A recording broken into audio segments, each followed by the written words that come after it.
John Cardillo, I've got you. I didn't have a chance to introduce you, but are police using excessive force, or is this appropriately measured response to a serious situation?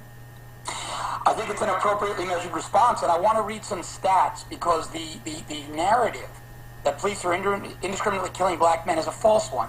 Peter Moskos, an associate professor at John Jay College of Criminal Justice in New York, compiled statistics from 2013 to 2015. He just did this study. White men, when you adjust police shootings for the violent crime rate, white men are 1.7 times more likely to be killed by the police than black men.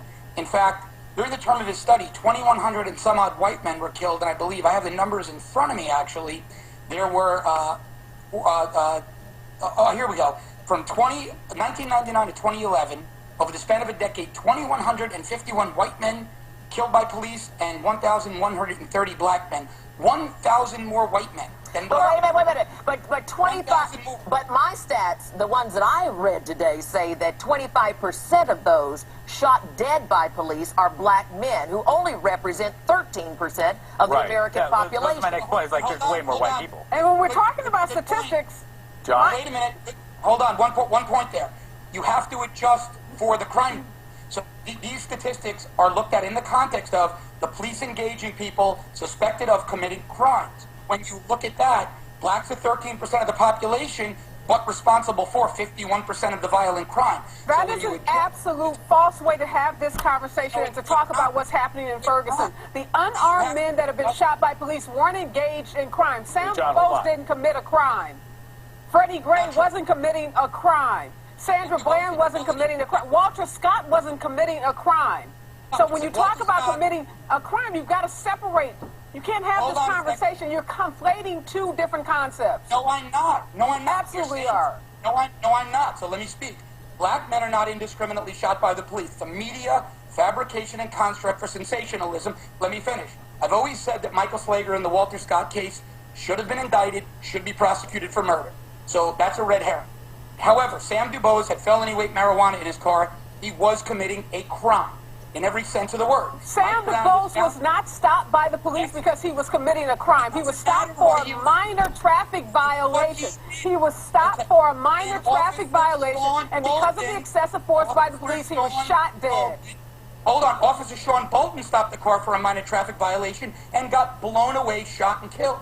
So stop with this minor traffic violation. John, hold on. Let me bring another case in here. It's one of Zach's positive evolution, that we're looking at these things critically, or are we getting the story wrong?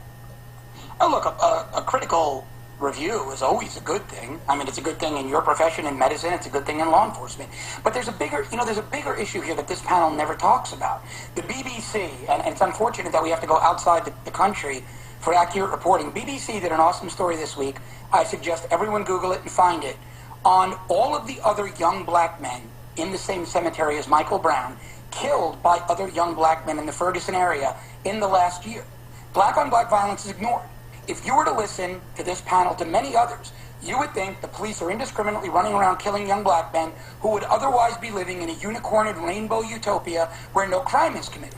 The real epidemic, the real scourge, people can laugh and giggle, it is young black men killing other young black men. Every time, our blood boil. But Ariba, every time I have Crystal Wright in here, she goes right to that point. It makes our blood boil because we're talking about police who are acting under the color of authority. These people are hired and trained and given a badge and a gun to protect and to serve. Yes, black-on-black crime is an issue, but you can't talk about black-on-black crime and somehow excuse what the police are doing.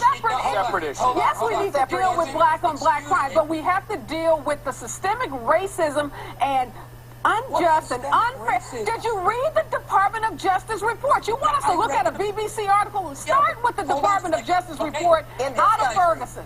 That's what you need to start with. Why are we looking outside the country? Look at that DOJ report. I don't need to start with that because Ferguson is a predominantly black area. So, of course, blacks are going to be stopped and summoned more. But your argument isn't even with the police. It's with the legislature. It's a little hard to have an argument. I think he does bring up a good point. I mean, if you're just going to analyze statistics of the law enforcement in Ferguson, being that the majority of the population is black, I mean, how is it not going to be skewed towards almost anything? That doesn't excuse